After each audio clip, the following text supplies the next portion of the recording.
The sky above Prime burned orange and red. Explosions lit up the darkness like angry fireflies. The planet was dying and everyone knew it. Corporal pressed himself against the broken wall and checked his weapon. 3 magazines left, maybe 4 if he was lucky. The sounds of the alien swarm grew louder with each passing minute. They were coming closer, always closer. He was supposed to be at the evacuation point 10 minutes ago. His team had split up during the last attack. Hoped they made it out.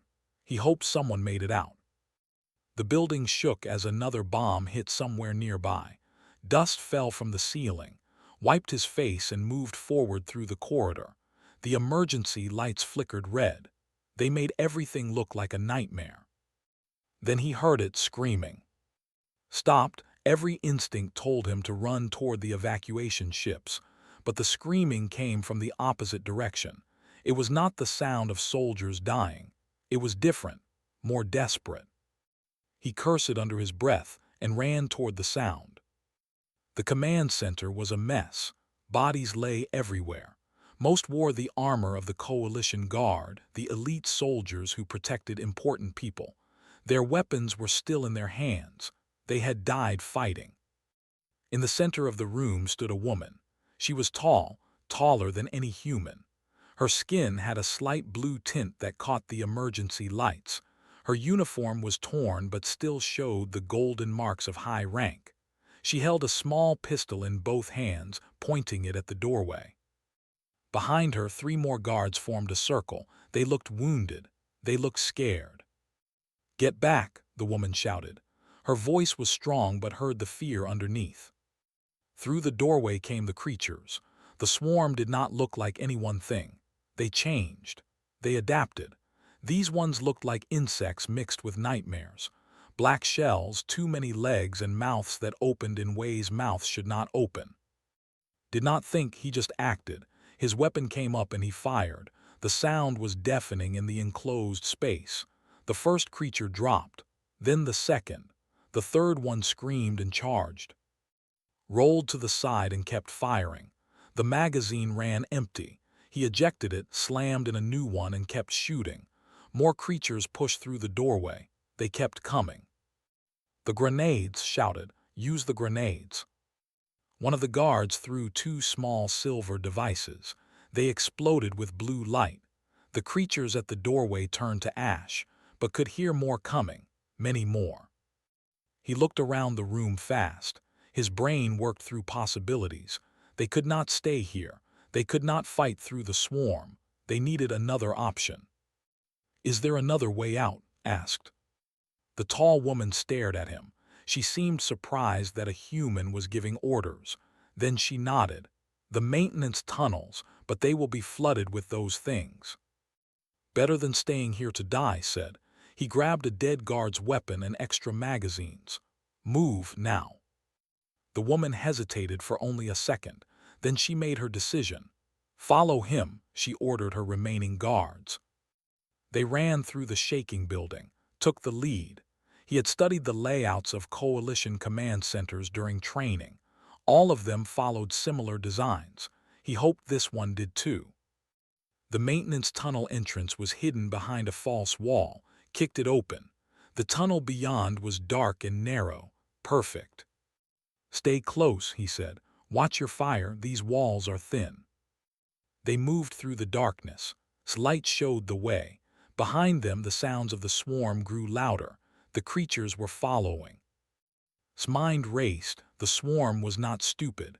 They adapted, they learned, but they followed patterns. They expected certain responses.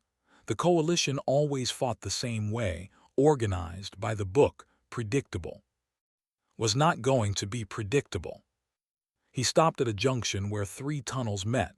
"Do you trust me?" he asked the tall woman. She looked at him with strange eyes, eyes that were too large and too bright. "Do I have a choice?" "No," said with a small smile. "Give me all your grenades." They handed them over, set them up in a pattern along the tunnel walls. He used wire from the maintenance panels to create tripwires. Then he took a spare radio and set it to make noise. "What are you doing?" one of the guards asked. Something stupid, replied. He placed the radio deeper in the tunnel and turned it on. It started making static sounds and beeps. They will think we went that way. We go this way. That is a basic trick, the tall woman said. They will not fall for it. You are right, said, but they will have to check. And when they do, the grenades will do the rest. It will slow them down, maybe kill a few. Either way, we get more time. They took the other tunnel. It led down deep into the planet's surface. The air got colder. Water dripped from pipes above. Kept moving, kept thinking. Behind them, an explosion shook the tunnel. The grenades had worked. Heard the screams of dying creatures. Good. They kept running. Minutes felt like hours. Finally, they emerged into an old hangar bay. 3 small ships sat there, covered in dust. Emergency evacuation craft. Can you fly those? Asked. The tall woman nodded. I can fly anything. They piled into one ship. The engine started with a cough and then a roar. The hangar doors were stuck, did not wait. He grabbed the weapon's controls and fired. The doors exploded outward. The ship lifted off and shot into the burning sky. Behind them, Prime was covered in black swarm creatures. They moved like a wave, consuming everything. But inside the ship, everyone was alive. The 3 guards, the tall woman, and 1 human corporal who had no business being there. The tall woman looked at as she piloted the ship toward the fleet in orbit. You saved my life, she said. Just doing my job, replied. He was shaking now that the danger was past, adrenaline leaving his body. I am Princess, the woman said, daughter of the supreme sovereign of the empire. Blinked, he had just rescued a princess, a real princess. He wanted to laugh but was too tired. Corporal, he said, Earth Defense Force, nice to meet you. Princess smiled. It was a strange expression on her alien face, but somehow it seemed genuine. Very nice to meet you, Corporal, very nice indeed. As they flew toward safety, could not stop watching the human. He had done what trained coalition warriors could not. He had kept her alive against impossible odds, not with better weapons or stronger armor, but with quick thinking, with improvisation, with something the coalition had forgotten. She did not know it yet, but everything was about to change. For her, for him, for the entire galaxy. All because one human refused to run away from the screaming. The coalition flagship was massive.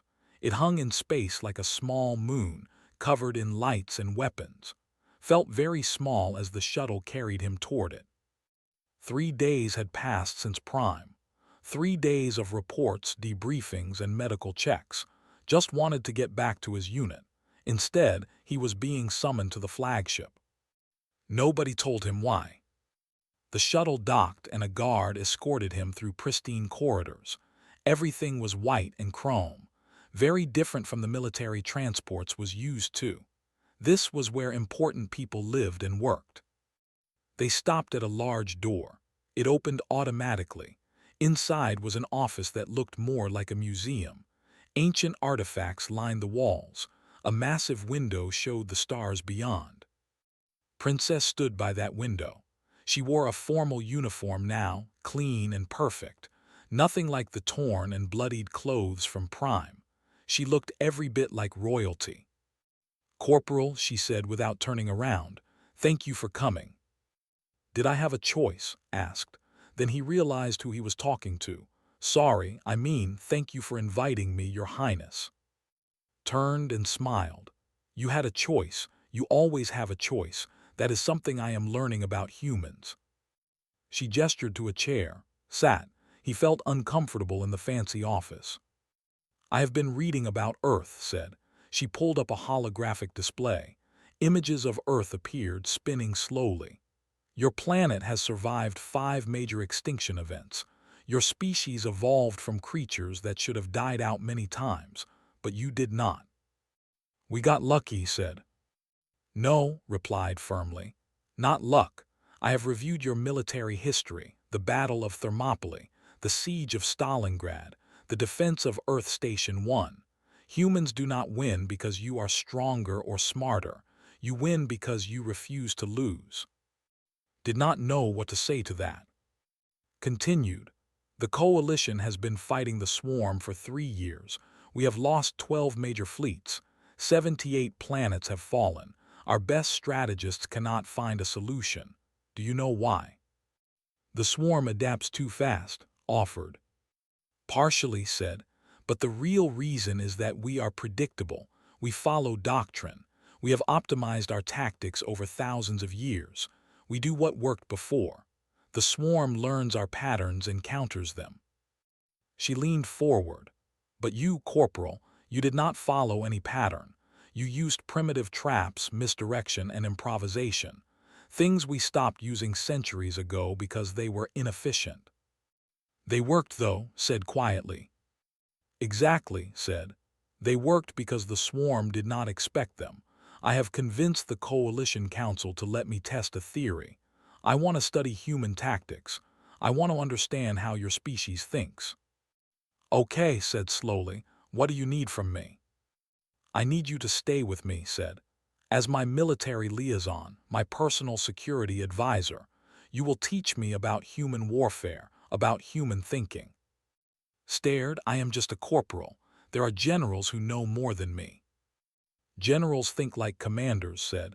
They see the big picture. I need someone who thinks like a survivor, someone who fights on the ground. That is you. Wanted to refuse. He was not a teacher. He was a soldier. But he looked at Princess and saw something in her strange, bright eyes, desperation, hope. She really believed humans had answers. All right, Sid, I will help however I can. The next weeks were strange for. He was assigned quarters near the princess. He ate in dining halls where everyone else was alien. He attended briefings where he was the only human in the room. Asked him questions constantly about Earth history, about human warfare, about why humans did things that seemed illogical. Why do human soldiers sing before battle? She asked one day. Thought about it, to raise morale, to remember we are not alone, to scare the enemy. But it reveals your position, pointed out. Sometimes the psychological effect is worth more than tactical surprise, explained. Fear is a weapon too. Another time showed him footage of a human last stand on a mining colony. 50 humans held off 1,000 swarm creatures for 6 hours. All 50 died, but they bought time for civilians to evacuate. This is madness, said, but her voice was not angry, it was awed. They knew they would die, why fight? Because someone had to, said simply. Because those civilians needed time, because giving up was not an option. Your species fights harder when losing, observed. Most species surrender when defeat is certain. You fight harder. Maybe we are just too stupid to know when we are beaten, said with a shrug. But did not laugh. No, you are not stupid. You are something else, something we lost a long time ago. Started teaching about human culture too. He showed her music from Earth, rock music that pounded with energy, classical music that moved the soul, songs about love and loss and hope. He showed her human movies, stories about underdogs winning against impossible odds, about heroes who kept fighting when everything was lost. He taught her human phrases, never give up, never surrender, once more into the breach. We will fight them on the beaches. Absorbed it all like a sponge. She started understanding something that the coalition had forgotten, the power of belief, the strength of the irrational human spirit. One evening, they stood on an observation deck watching stars drift by. Was telling her about the Apollo moon landing. We went to the moon before we had computers, said. The technology was barely good enough. Many people said it was impossible, but we did it anyway. Why? Asked. Because it was there, said. Because someone dared us, because humans need to dream. Was quiet for a long time, then she said something that surprised. My people stopped dreaming a long time ago. We optimized, we perfected. We removed uncertainty from everything. We forgot how to adapt. She turned to look at, The swarm is winning because they adapt and we cannot. But humans, you adapt constantly. You embrace chaos. You make it your weapon. I never thought of it that way, admitted. I am beginning to understand, said. Humanity's greatest strength is not in your technology or your tactics. It is in your mindset. You believe you can win even when you cannot. And somehow, that belief becomes reality. Over the following weeks, news from the war front grew worse. 2 more planets fell. Another fleet was destroyed. Coalition member species started talking about negotiating with the swarm, about surrendering. Saw the frustration on his face. She knew what needed to be done. The coalition needed to think like humans, to fight like humans, but convincing the council was another matter entirely. They will not listen, said one night. She looked tired. I present the evidence. I show them human victories, but they see humanity as primitive. They cannot imagine learning from a species that just reached the stars. What will you do? Asked. Looked at him. In her eyes saw determination, fierce, burning determination. I will make them listen, she said, one way or another. Did not know what she meant. Not yet. But he would soon learn that Princess was not someone who gave up easily. She had learned something from humans. She had learned to refuse defeat, no matter the cost. The War Council chamber was enormous. Representatives from 40 different species sat in a circular arrangement. Each had their own translation devices, their own advisors, their own agendas.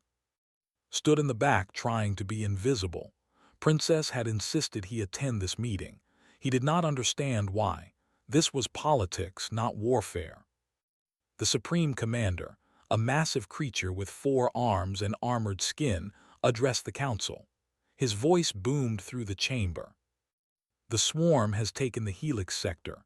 Our losses are catastrophic. 3 species have already withdrawn from the coalition. More will follow. Murmurs filled the chamber. Fear was thick in the air. A representative from the Empire stood up. Her body was crystalline and caught the light like a prism. We must negotiate. The swarm can be reasoned with. They are another representative argued. They do not negotiate, they consume. Then we cannot win, the said. We must accept this reality. More arguing, more despair. Watched as the most advanced species in the galaxy talked themselves into surrender. It made him angry. Then Princess stood. The chamber quieted. She commanded respect just by her presence. I have a proposal, she said. Her voice was clear and strong. We change our strategy. We adopt new tactics. We learn from species that know how to survive against impossible odds. We have the best military minds in the galaxy, the Supreme Commander said. What more can we learn? We can learn from humanity, said. The chamber erupted. Some representatives laughed. Others looked offended. Humans were the coalition members. They had barely any ships, no advanced technology, and came from a single planet. Learn from them. Impossible, said a Vex representative. The Vex were known for their logic and computing abilities. Human tactics are inefficient, disorganized, based on emotion rather than calculation. And yet humans win battles they should lose, countered. She pulled up holographic displays. Battle of Sanctuary Ridge. 50 human soldiers defeated 500 swarm creatures. Defense of Station. Humans held for 3 days without resupply. The evacuation of Prime. 1 human corporal kept me alive for 6 hours against continuous swarm attacks. She pointed at, all eyes turned toward him, wanted to disappear. Humans do not win through superior technology, continued. They win through adaptability, through psychological warfare, through refusing to accept defeat. These are exactly the qualities we need against an enemy that adapts to counter our tactics. This is madness, said the representative. You want us to fight like primitives. I want us to fight like survivors, said fiercely. I want us to remember what it means to struggle, to adapt, to do whatever it takes to win. The Supreme Commander raised one massive hand. Princess, we respect your passion, but the Council cannot base military strategy on the actions of one species, especially one so new to galactic warfare. Then let me prove it, said. Give me one fleet. Let me train them using human doctrine. If I fail, I will accept any punishment. But if I succeed, you will implement these tactics across all coalition forces. The chamber fell silent. This was a bold proposal. Princess was risking her reputation, her status, perhaps even her life. The Supreme Commander looked at the other representatives. Finally, he nodded. Very well, you have one fleet, one chance. Do not waste it. Bode, I will not fail. After the council dismissed, found in her private chambers, she was staring at star charts, already planning her strategy. You know they want you to fail, said quietly. I know, replied. Most of the council thinks I am acting out of emotion. They think my judgment is clouded because you saved my life. Is it? Asked. Turned to face him. No, I am thinking clearly for the first time in years. I have watched the coalition fail using the same tactics over and over. We are like a machine stuck in a loop. We need chaos. We need unpredictability. We need humanity. She moved closer to. Will you help me? I need human advisors. I need people who think differently. I need you. I am just one soldier, said. You are more than that, insisted. You represent something my people have forgotten. Hope, the belief that tomorrow can be better. Will you help me? Looked at this alien princess who believed in humanity more than most humans did. How could he say no? I will help, he said.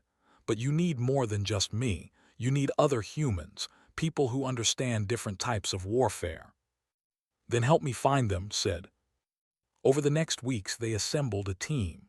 Lieutenant, a naval officer who specialized in unconventional tactics. Sergeant, a combat engineer who could build weapons from scraps. Captain Jin, a pilot who had survived more suicide missions than anyone should. They were not the best soldiers humanity had, but they were survivors. They were adaptable. They were exactly what needed. The fleet was small, 10 ships, each with mixed crews of aliens and humans. The alien crew members were not happy about the assignment. Working with humans was seen as punishment duty. But did not care. She started training immediately. She threw out the coalition manual and implemented human-style exercises, chaos drills, improvisation scenarios, mock battles where the rules changed without warning. The alien crews hated it at first. They were trained for precision and order. Human methods seemed random and inefficient. Spent his days teaching alien soldiers how to think like humans, how to adapt when plans failed, how to use the environment as a weapon, how to embrace uncertainty. The swarm expects you to follow patterns, he told them during one training session. So do not follow patterns, be random, be creative, be annoying. One alien soldier raised a tentacle. How can chaos defeat an organized enemy? Because chaos cannot be predicted, replied, and what cannot be predicted cannot be countered. Slowly, very slowly, the alien crews began to understand. They started thinking differently. They questioned orders. They improvised solutions. They became more human. But time was running out. News arrived that the swarm was moving toward the Nexus system. If it fell, 3 more major colonies would be cut off. The coalition was sending their main fleet to defend it. This fleet was ordered to provide support. It would be her first real battle with human tactics. It would be her chance to prove herself. Or her chance to fail in front of the entire galaxy. The night before they departed, found on the observation deck again. She looked at the stars with an unreadable expression. Are you afraid? Asked. Terrified, admitted. I am gambling everything on a theory, on a belief that human methods will work on a large scale. What if I am wrong? Then you fail, said simply. But at least you tried. That is more than the council can say. smiled at that. Very human of you to say. Is that a compliment? Asked. The highest one I know, replied. They stood together in comfortable silence, watching the stars. Tomorrow they would face the swarm. Tomorrow they would test whether human chaos could defeat alien perfection. Tomorrow the galaxy would learn if Princess Gamble would save them or doom them all. But tonight there was just hope. Fragile, irrational, very human hope. And somehow that felt like enough. The Battle of Nexus System lasted 18 hours. It was chaos. It was brutal. It was everything the Coalition feared. And Fleet won. While the main Coalition fleet followed standard tactics and suffered heavy losses, ships moved unpredictably. They split into small groups. They used feints and false retreats. They attacked from unexpected angles. Captain Jin led a fighter squadron that pretended to flee, drawing swarm ships into an ambush. Sergeant had rigged asteroids with explosives, creating minefields that looked natural. Lieutenant coordinated attacks that made no tactical sense but worked anyway. The swarm could not adapt. Every time they learned one pattern, the humans changed tactics. It was maddening. It was illogical. It was effective. When the battle ended, the Nexus system was saved. The swarm retreated for the first time in Coalition history. Its fleet suffered minimal casualties, while the main fleet lost 30% of their ships. The reports went back to the Council immediately. The galaxy watched and waited for their response. 3 days later, Princess was summoned to the Grand Chamber. This was not the War Council. This was the full Coalition Assembly. Representatives from every member species attended. The room held thousands. Stood behind as she entered. He wore his dress uniform, cleaned and pressed. He felt like an among all this grandeur. The Supreme Sovereign himself was present. His father. He sat on a throne-like seat at the center of the chamber. His presence was overwhelming. He ruled an empire of 1,000 worlds. Princess, he said, his voice echoed through the chamber. You have achieved a significant victory. The Council acknowledges this. Thank you, Father, replied formally. However, the Supreme Sovereign continued, one battle does not change the war. The Council remains divided on implementing human tactics fleet-wide. Some believe it was luck. Others believe the swarm was simply unprepared. Murmurs of agreement rippled through the chamber. His hands clenched at her sides, could see her frustration. She had proven her point, but they still resisted change. Then she did something never expected. She stepped forward and addressed the entire assembly, not just the council. Members of the coalition, she began. I stand before you not just as a princess, but as someone who has seen the future, and the future requires change. She gestured to the holographic displays that showed battle footage. For too long, we have relied on what worked before. We perfected our methods and made them rigid. The swarm is winning because we cannot adapt, but there is one species among us that can. She turned and pointed at. He felt thousands of eyes focus on him. Humanity, continued, is not the strongest species, not the most advanced, but they possess something we desperately need, the ability to thrive in chaos, to create order from disorder, to refuse defeat even when all logic says they should surrender. We know this already, said a council member impatiently. What is your point, Princess? Took a deep breath. What she said next would change everything. I propose a formal union between the Empire and Earth, a marriage alliance between our species. The chamber exploded with noise, shocked gasps, angry shouts, confused chatter. Marriage alliances were ancient traditions used to bind powerful families and empires, but between species, that was unprecedented. The Supreme Sovereign raised his hand for silence. You speak of tradition, daughter. Who would be involved in this alliance? His voice did not waver. Myself and Corporal of Earth. The noise returned, louder than before. Felt like he had been hit by a truck. He stared its back, unable to process what she just said. "This is madness," someone shouted. "A princess cannot marry a human," another voice cried. "This breaks every protocol." The Supreme Sovereign looked at his daughter with an unreadable expression. "Do you understand what you are proposing? A marriage alliance would elevate Earth's status dramatically. They would gain political power, access to resources, a voice in galactic matters." "I understand perfectly, Father," said calmly. "And what does the human say?" the Supreme Sovereign asked, looking directly at. Every eye in the chamber turned too. He felt like he was falling.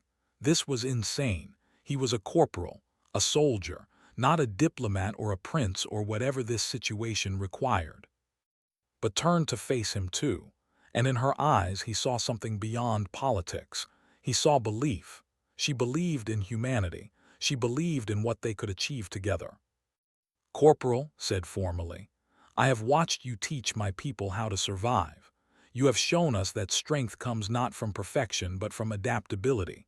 You represent everything the coalition needs to defeat the swarm." She stepped closer to him. The chamber was absolutely silent now. "A marriage alliance is not just political," continued. "It is symbolic.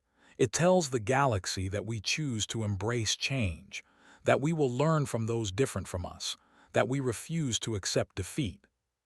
She held out her hand to him.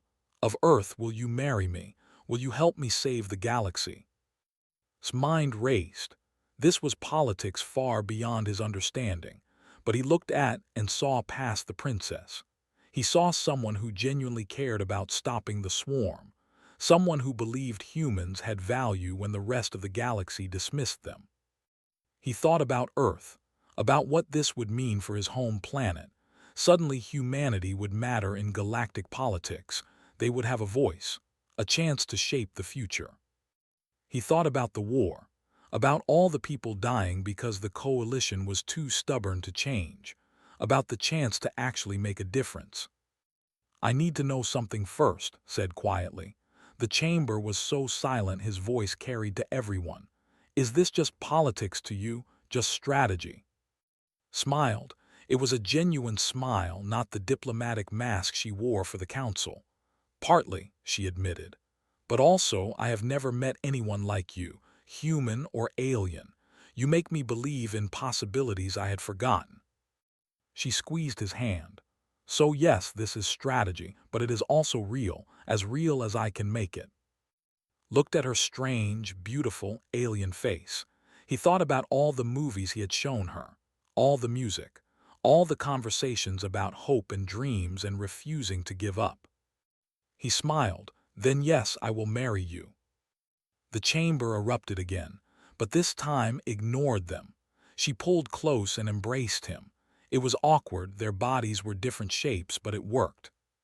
The Supreme Sovereign watched his daughter with an expression that might have been pride, or concern, or both. "Very well," he announced. "The marriage alliance is approved. Princess and Corporal will be wed according to both and human traditions. Earth is hereby granted full membership status in the coalition, with all rights and responsibilities." He looked at his daughter seriously. "But with this union comes obligation. You must succeed. If human tactics fail, the Council will not forgive this decision." "I will not fail," said firmly. "We will not fail." As they left the chamber together, felt overwhelmed. He had just agreed to marry an alien princess in front of thousands of witnesses. It was broadcast across the galaxy. His family on Earth was probably watching.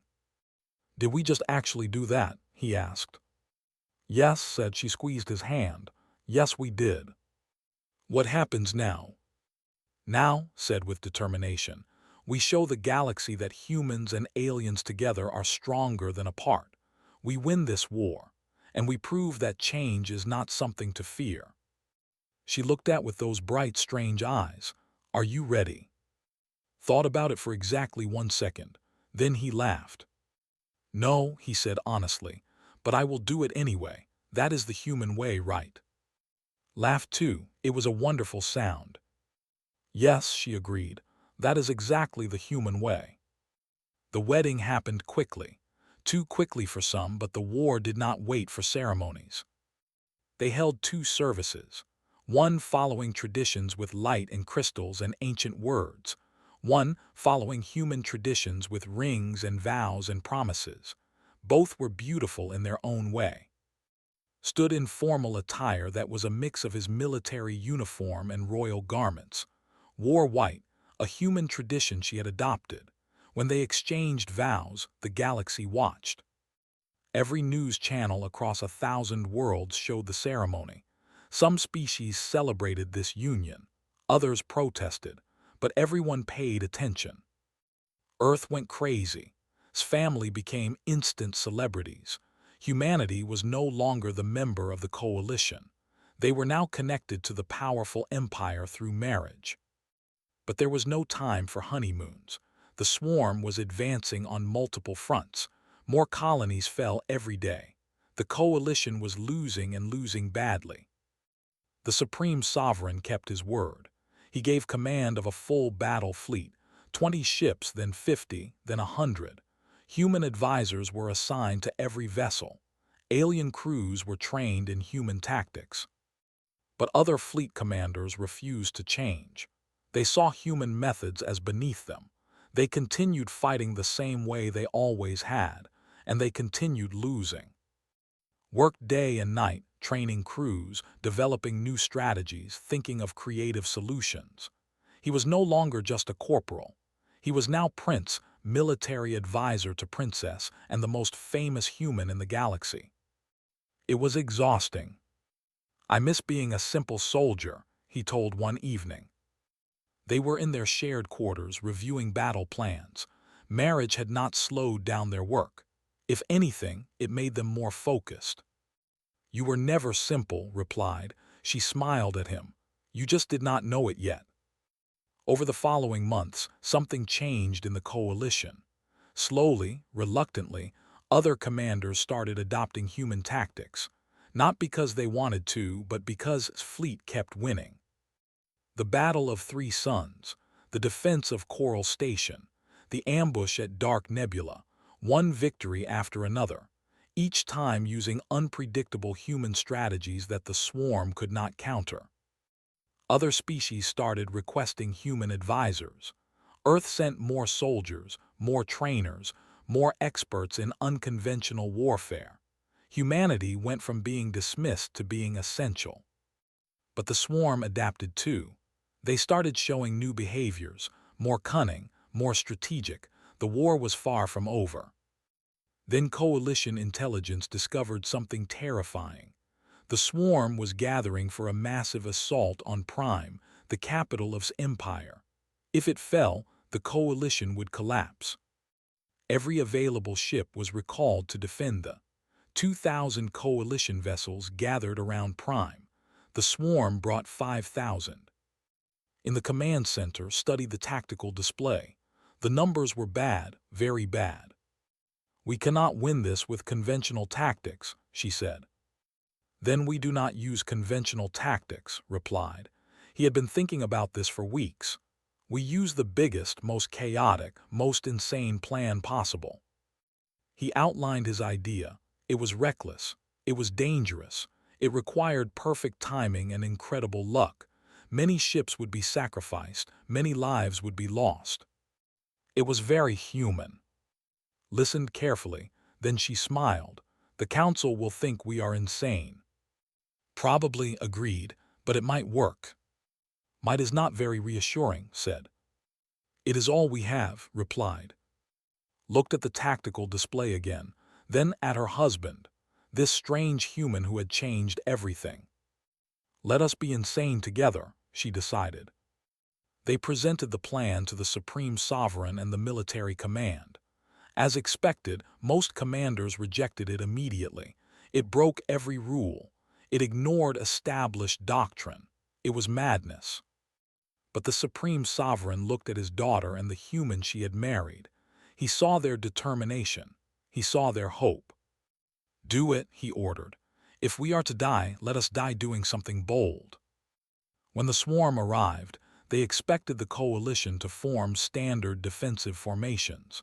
They expected careful, calculated warfare. They expected predictability. They got chaos instead. His plan divided the fleet into dozens of small groups. Each group acted independently. Some ships pretended to flee. Others rushed forward aggressively. Some went completely dark and drifted like debris. Some broadcast false signals.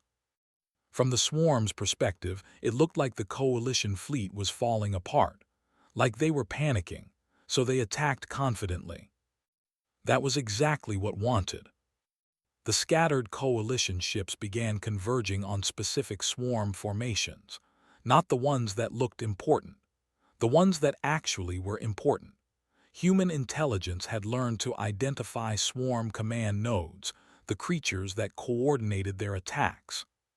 Strike teams hit these nodes simultaneously. Swarm communications fell apart.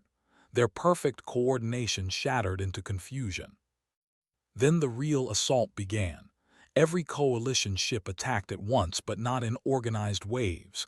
They attacked randomly from different angles with different weapons at different targets. There was no pattern, no predictability, just controlled chaos. The swarm tried to adapt but could not. Every time they countered one tactic, 10 more emerged.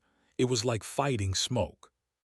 Commanded from the flagship, coordinating the chaos, was beside her, suggesting adjustments, improvising solutions to problems as they appeared.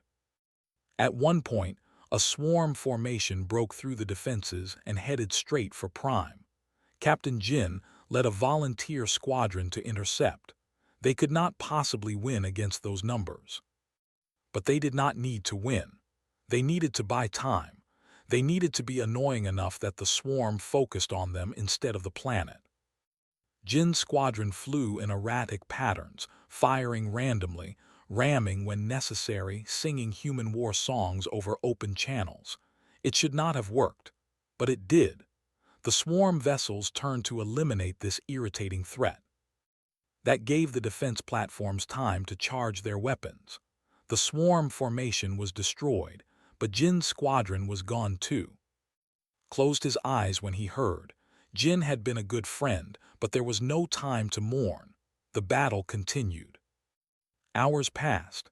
The space around Prime was filled with debris and fire. Ships on both sides died by the hundreds, but slowly, impossibly, the coalition was winning.